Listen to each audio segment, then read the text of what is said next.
So from my own personal guidance and principles from my AA experience, as I was just saying before, the meeting side of things, it's potentially about the knowledge. It is not potentially. It is about how knowledge of yourself, self-knowledge, and the people within the program, the stories that they've used, or the descriptions of how knowledge on its own wouldn't keep me sober, wouldn't keep an alcoholic sober, and how we need to 100% learn and understand how faith is such an important part of the spiritual process at any level. And it does start very early on in the steps. There's another one in terms of, say, like how, what I was also saying was about how we need to, this program isn't just for when we're doing meetings, when we feel down and we need to go to a meeting to get our higher power or some faith or some information.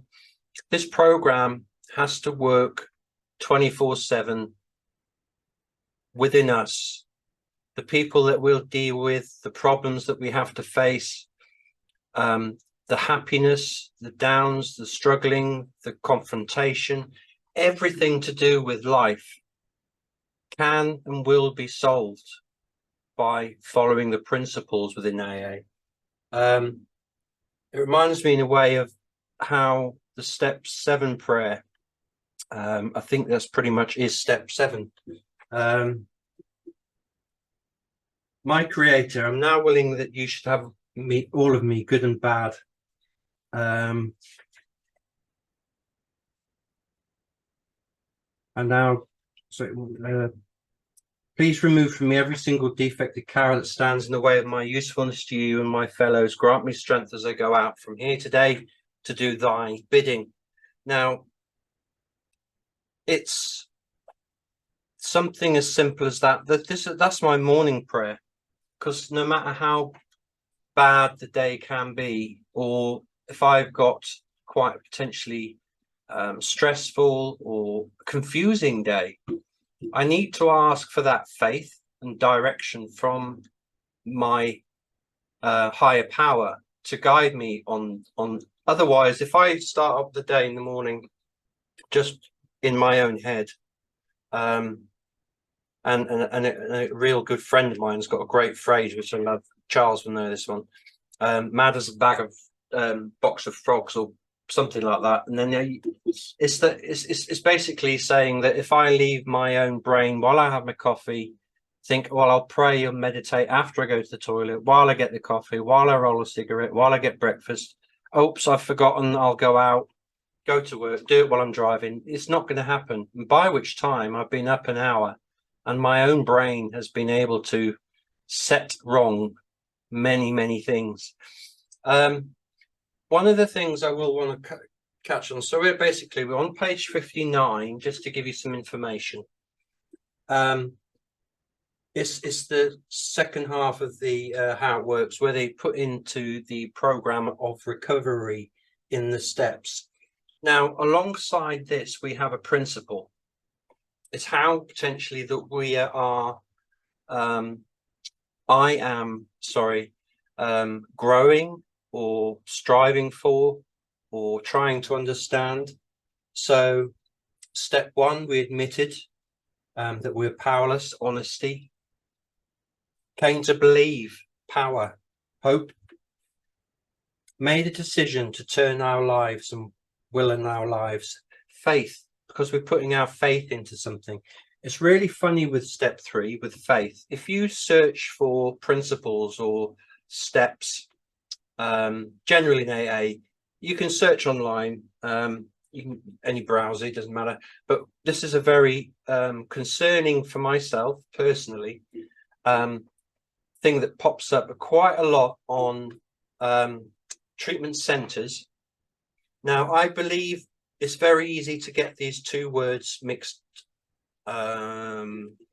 misconstrued, because a lot of the sites will put down it doesn't say that. You could Google, I think it's page one, website 164 and more. If you type in the word surrender, that word is not in the big book at all, in any shape or form, from the start to the end. Now, a lot of the companies that are offering services, I'm not going to diss this because of the reliance of this word can be, like I say, read quite quickly and not sort of taken incorrectly. It's that they use the word surrender. We don't, when we come to believe, how can I come to believe in a power greater myself? I'm not surrendering at that point. Surrender, if you look at the dictionary definition, is stop resisting to an enemy or an opponent. Well, in a way, you could say you surrender on step one, couldn't you? If that's the case, but we're not surrendering, we're not giving up. We're actually moving forward. Step three is where we're relying on something higher than us. So the word surrender, it has been used in quite a few meetings as well by fellows. But again, like I said, if you check the words used in the book, that at that point there is no word used for surrender. So as I go on through the steps, we've got courage for 4, honesty 5. Obviously, we're admitting we admitted to God and to ourselves and others, so we obviously need honesty. If we go back, we're still on page 59, but if we go back to this first paragraph on page 58, we've actually got honesty 3 times. I think this is quite a compelling basis of what the AA program is about, is the fact that we need this honesty, faith, hope. It's all about being the kind side. Now, what do all these other things do? 6, we're entirely ready to have God remove our defects of character. We need patience for that, because sometimes these things don't happen overnight.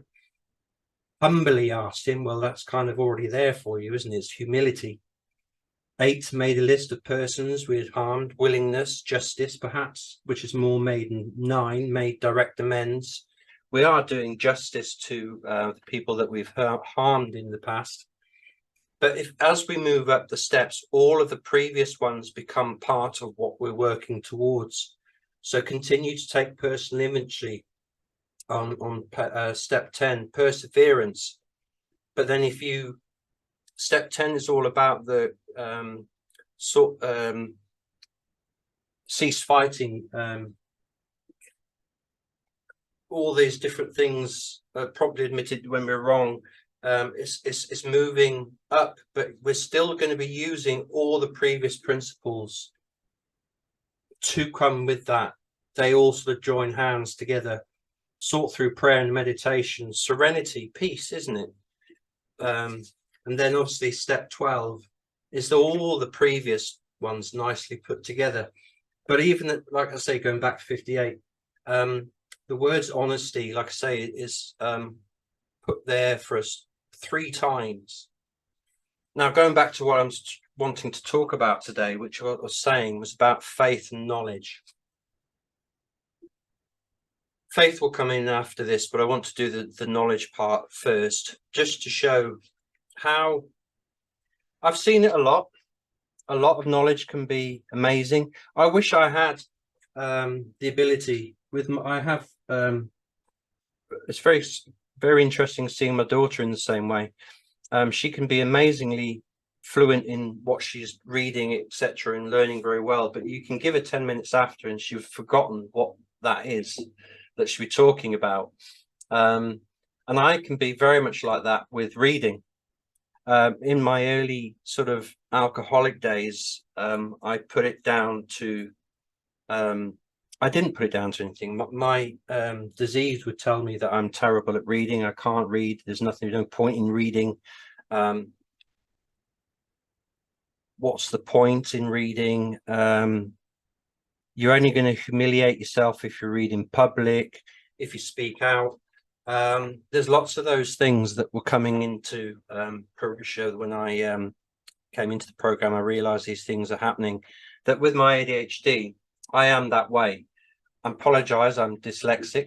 I will I am one of those people that will forget pages, even though I need to know them. I know where they are, and as soon as that page is flicked, I've got the information like a photographic memory in my brain. But if I was just stopped 10 minutes later down the road, that information would have left my head. Whereas I'm going to talk about now is knowledge. I graciously haven't had to deal with this because of the way that my brain works. I have the knowledge within me, but I'm not, say, a photographic memory kind of guy. I love it when I see people within the listen to within the Keystone Group or any meeting where they will just off the top of their head will just, oh, so and so, can you read paragraph 2 on page 48, or let's go back to page 52 and let's go. And I'm like, again, how do you remember this? These guys have a crazy good balance of that knowledge, but also the very important side of the program is the faith and the spiritual life. Knowledge on its own, what I'm going to read to you here, is critically not going to be, for me, the way out. How the human brain or my brain will, with its own knowledge, without having to try anything else, can ruin everything. So if I say to you example, say page 39, more about alcoholism. Right at the top, we've got an example of, let me check, I'm not sure about how many times it's used, but there's quite a few words, sentences and paragraphs that use knowledge. Bill Story, where was he then? Let me just check on that one.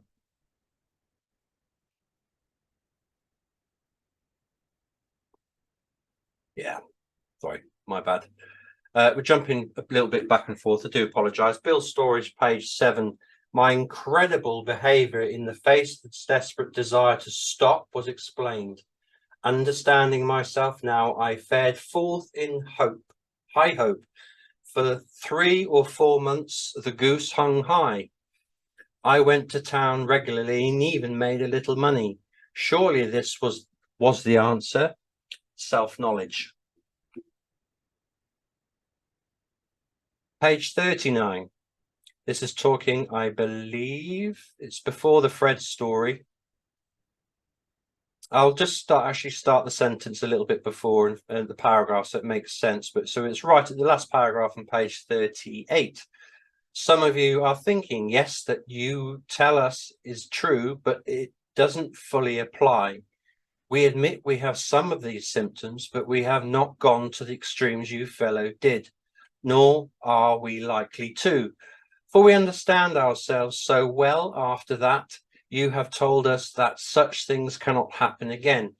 It goes on to the page, but as you can see from here, we admitted we have some of the symptoms, but we have not gone to the extremes you fellows did, nor are we likely to. So there's that confidence, isn't there? And knowledge that they know that, so within their head, we have not lost everything in life through drinking, and we certainly do not intend to. Thanks for the information. That may be true of certain non-alcoholics, people who, though drinking foolishly and heavily at the present time, are able to stop or moderate because their brains and bodies have not been damaged as ours were. But the actual and potential alcoholic, with hardly an exception, will be absolutely unable to stop drinking on the basis of self-knowledge. Now, the word self-knowledge and the absolutely, I think I've mentioned this before in the big book, when this was printed, anything that's in the italics nowadays wouldn't cost any more, but they had to, it would have cost them quite a lot to separate the page and have the italics put in. So when they've had these placed within the paragraphs and the sentences, etc., it's usually doubly worth checking that what you read and the previous thing, because this information is important. So yeah, so we're on page 39 with that one. I'm then going back, apologize, I put my list on back to front here, but it's only a couple of pages, 36. This is actually in the more about alcoholism, and there's quite a lot of the word knowledge in it, and how this information has gone across. Again, I'm just going to start, actually, it's quite funny, 36 in the italics. Suddenly the thought crossed my mind that if I were to put an ounce of whiskey in my milk, it couldn't hurt me on a full stomach. I ordered a whiskey and poured it into the milk.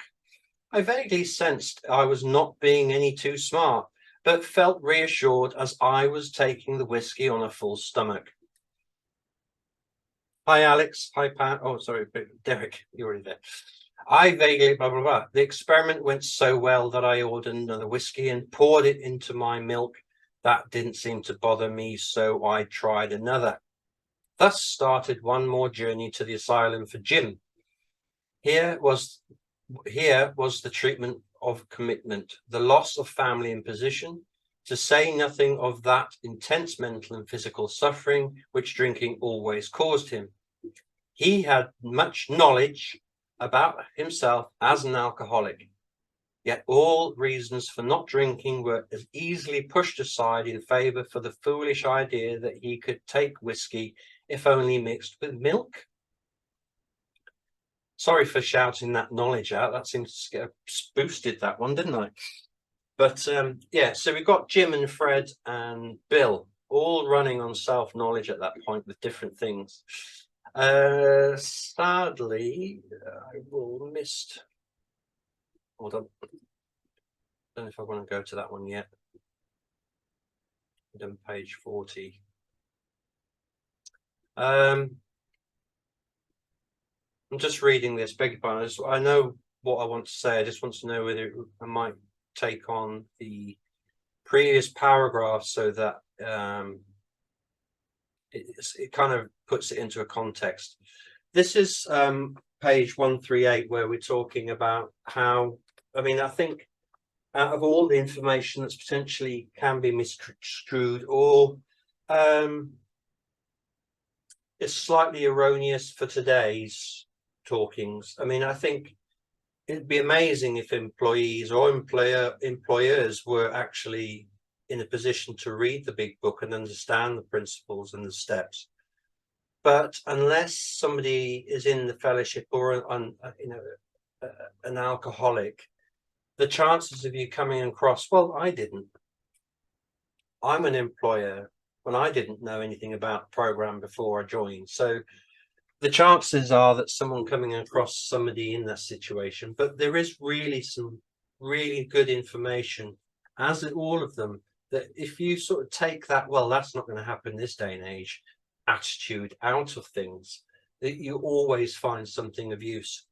So anyway, top of page, sorry, the last two paragraphs of page 38, and then we go on to the last bit. This is really not kind of about how the alcoholic and the knowledge. I think it's just the human condition of knowledge and self-knowledge, how we persevere thinking that that's correct. And sometimes that can be sort of off the chart. Sorry, the only answer I could make was that if the man followed the usual pattern, he would go on a bigger bust than ever. I felt this was inevitable and wondered if the bank was doing the man any injustice. Beg your pardon. Why not bring him into contact with some of our alcoholic crowd? He might have a chance. I pointed out that I had had nothing to drink whatever for 3 years, and this in the face of difficulties that would have made 9 out of 10 men drink their heads off. Why not at least afford him an opportunity to hear my story? Oh no, said my friend, this chap is either through with liquor or he is minus a job. If he has your willpower and guts, he will make the grade. I wanted to throw my hands up in discouragement. For I saw that I had failed to help my banker friend understand. He simply could not believe that his brother executive suffered from an illness. There was nothing to do but wait. Presently the man did slip and was fired. Following his discharge, we contacted him. Without much ado, he accepted the principles and procedure that had helped us. He is undoubtedly on the road to recovery. To me, the incident illustrates lack of understanding as to what really ails the alcoholic and lack of knowledge as to what part employees might take into salvaging their sick employees. So it's a combination, I suppose, in a way, isn't it, with that? We're talking about knowledge, but it's not necessarily, like I said, it's not the alcoholic's fault at that stage. It's the guidance that he's having from his boss, thinking that these things are unimportant. Surely this man has got enough knowledge to not drink. He knows the score. If he drinks, he's fired.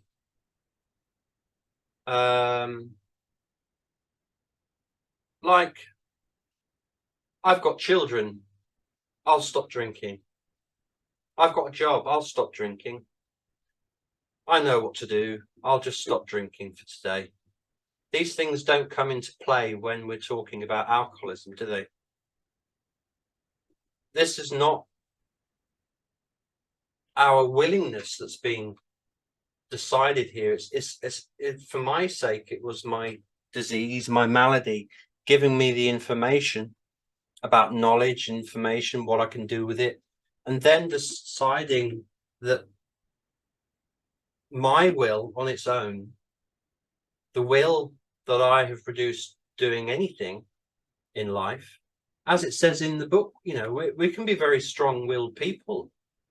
Now, if we latch on to the knowledge side of the program and not the important principle of faith, then it's inevitable that at some point that we're going to slip, because we're still running on our own will. We're still not being honest to the program. We're not giving ourselves the patience to try. I mean, some people will have the spiritual experience quite quickly, suddenly. Some people have to work at it, maybe a year. As long as the principle and the concept is still there and you're trying and being honest and willing, then don't push yourself. But if you're being unhonest, you don't have the courage to try and keep pushing, then inevitably you're not going to be in a position to stay away from the alcoholic mind. And I know that personally from very early on, when I had no guidance as to the direction of what we were what the program was about, and when I was being guided into different directions that had no relevance at all,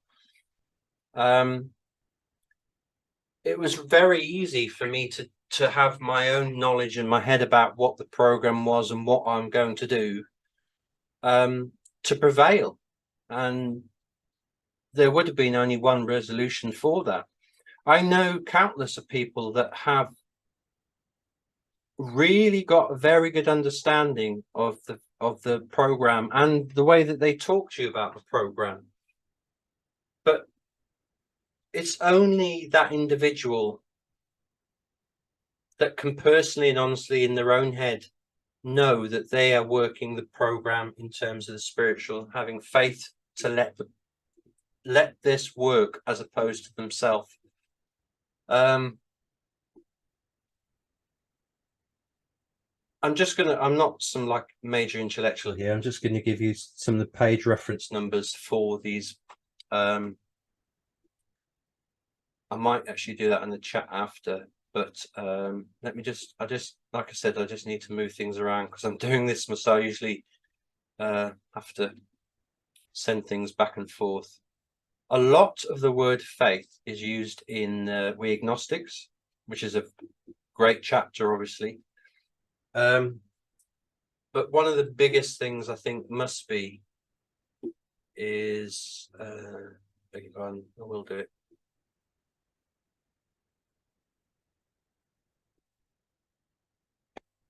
Got to find it now because that will annoy me now. Anyway, faith without works is dead. Now that can relate to a myriad of different scenarios, but it's obviously talking about in the context with that, it's working with others, taking the next step, being part of the solution for other people. Now, as I said briefly a bit before when we were starting, was that about how we can utilize this faith without works is dead in and around the people that we are surrounded with on a daily basis, not the people that are in the program, not an alcoholic, a teetotaler, your neighbor, the guy down the road, somebody in an email, a customer, an employee. It's having the faith to understand that the program can be really, really helpful to make you carry on through the day in a way that makes you a stronger person, and also how faith in the spiritual program of action actually can make you, or I say that I am using the words as the third person, make you, but I'm talking about myself a lot, is how should I describe this? When the chips are down, or I've got a really stressful day or confusing day at work, how by, instead of running on my own will, not asking for help from my higher power, but if I do the reverse and just concentrate on that faith, when I do it right, 9 times out of 10, at the end of the day, when I do my 11 in my bed and say, thank you, I'm so grateful for today and what, you know, you provided me to myself, I am 100% honest in saying that I'm grateful on how that you've enabled me to take this solution on, take this problem on, deal with that. And I find that by not being the one in control, being a control freak is really hard. But when I know that I've taken control and not followed faith and the spiritual concept and the program, I'm beating myself.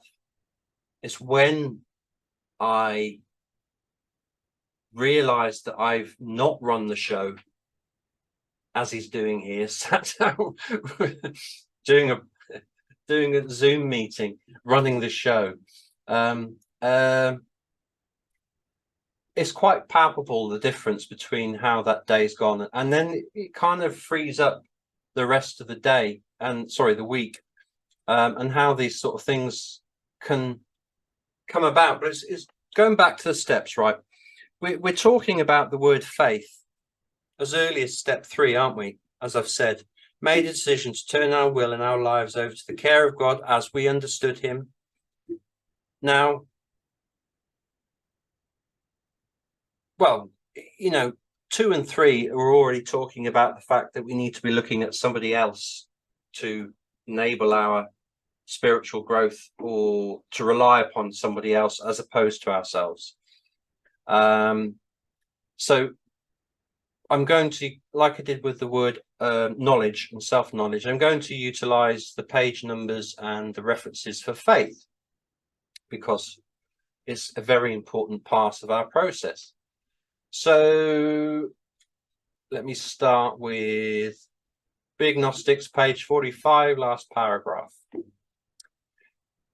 We know how he feels. We have shared his honest doubt and prejudice. Some of us have been violently anti-religious. To others, the word God brought up a particular idea of him with which someone had tried to impress them during childhood. Perhaps we rejected this particular conception because it seemed inadequate. With that rejection, we imagined we had abandoned the God idea entirely. We were bothered with the thought that faith and dependence upon a power beyond ourselves was somewhat weak, even cowardly. We looked upon this world of warring individuals, warring theological systems, and inexplicable calamity with deep skepticism.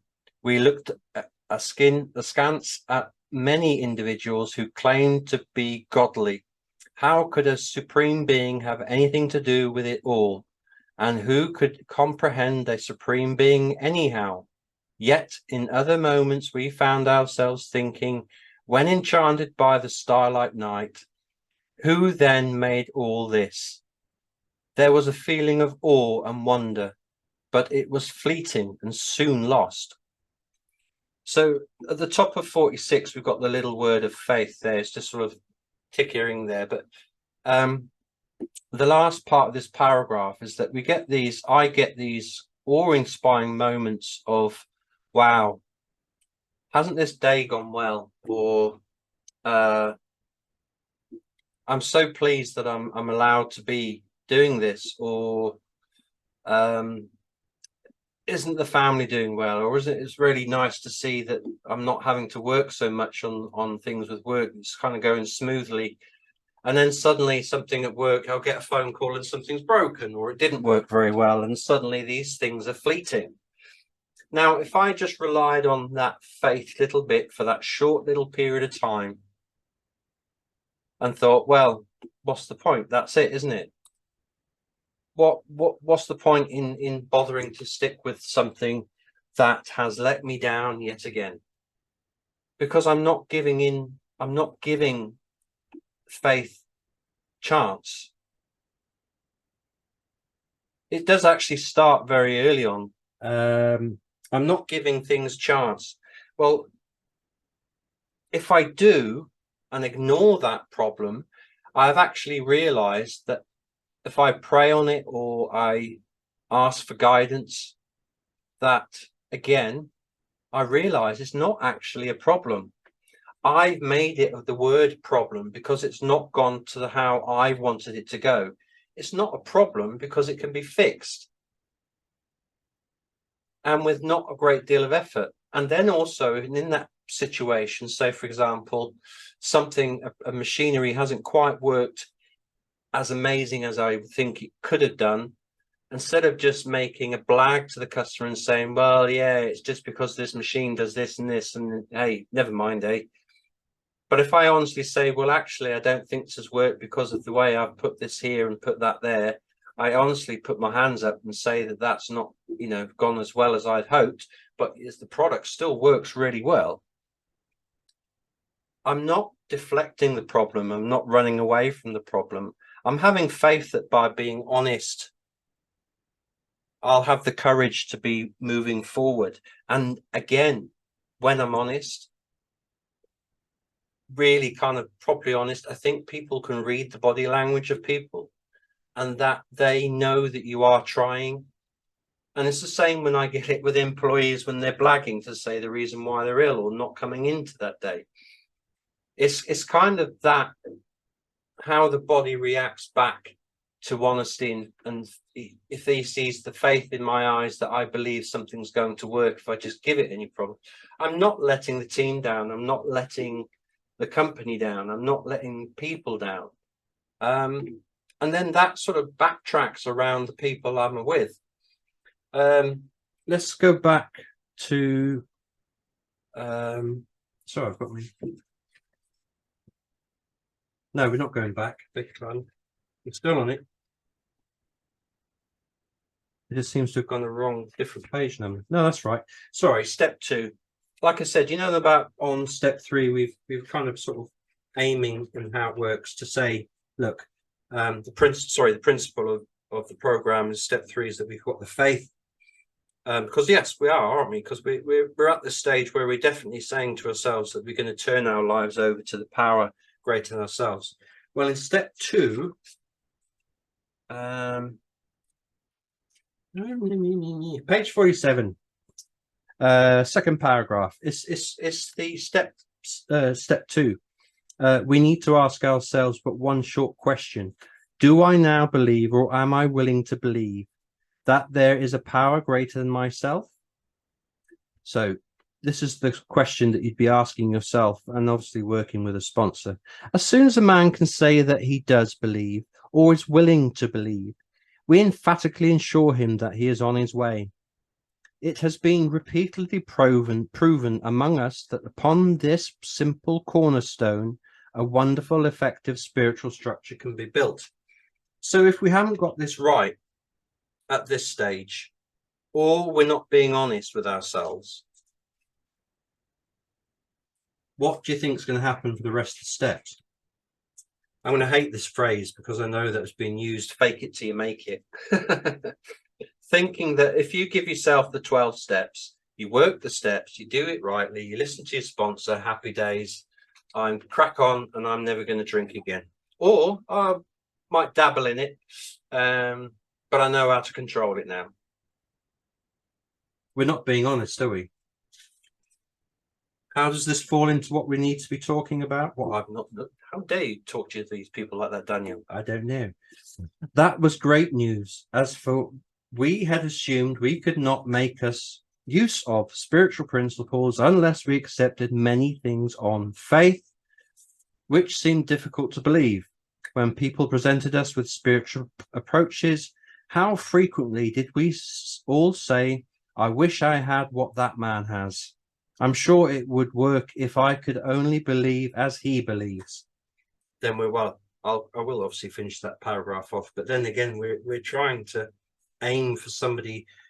It's like going to a meeting on the basis that you require that meeting to give you some relief about your head and your, no, I understand that. But it's like this sentence here, isn't it? It's like looking at somebody in that meeting and saying, oh, I wish I had his sobriety. Well, no, you don't, because you don't know exactly what he's gone through and why he's gone through it and whether he is what he is. Sorry, I'll read on. But I cannot accept as surely true the many articles of faith which are so plain to him. So it was comforting to learn that we could commence at a simpler level. Besides, a seeming inability to accept much on faith. So we've had 3 in that last paragraph, haven't we? We often found ourselves handicapped by obstinacy, sensitiveness, and unreasonable prejudice. So it's funny how I think the word interspurred, which they use quite a lot, is how these little things, I mean, how, say like on, when I'm going back outside to how it works, the first paragraph has got the word honest and honesty within the three times, and then that little snippet of, I mean, I've read it loads of times to understand that they've got the word faith or faith 3 times within that. I don't think these sort of little things are coincidental. It's at these moments where we're supposed to be taking on board something that's really quite important. Well, it's obviously, isn't it, to be honest, on the step 2, because if we're not going to start thinking, right, sod it, I can't actually do this on my own. At that point, because I'm still very confused, you know, early couple of months of AA, to me, the concept of reading that on step, do I now believe or I'm willing to believe, I was too far gone to understand, or I was jokingly, we used to joke about this, Charles in the room now, is how forgetful I thought that something was really wrong with me. It made me realize that my disease was really putting me down about things that I could not remember correctly or in the order. Hold on a sec.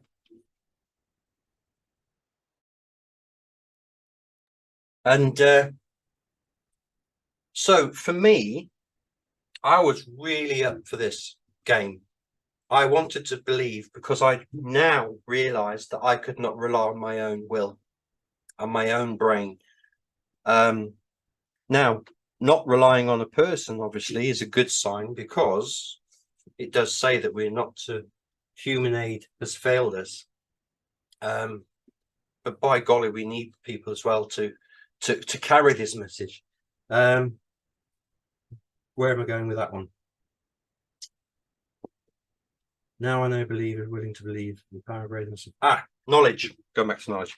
Now, for someone who is quite an intellectual and able, loves reading, I know people that read pages and books each week, and they can reiterate things and talk about it, have discussion about it.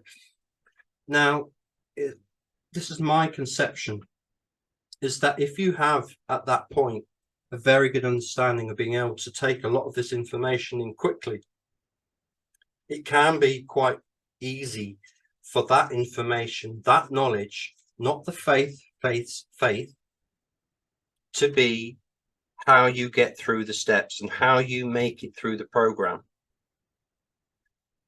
Your day and your personality, the information that you give out to people, how you treat other people, the things you do, the things that you will do that you don't do because you're fearful of, not being honest, not taking certain risks with things that you would naturally be. I'm quite a fearful person, have in the past, but I have faith now to try these things and move forward.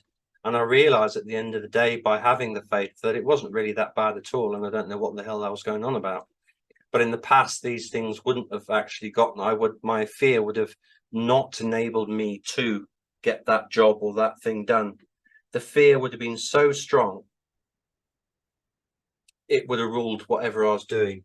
Now,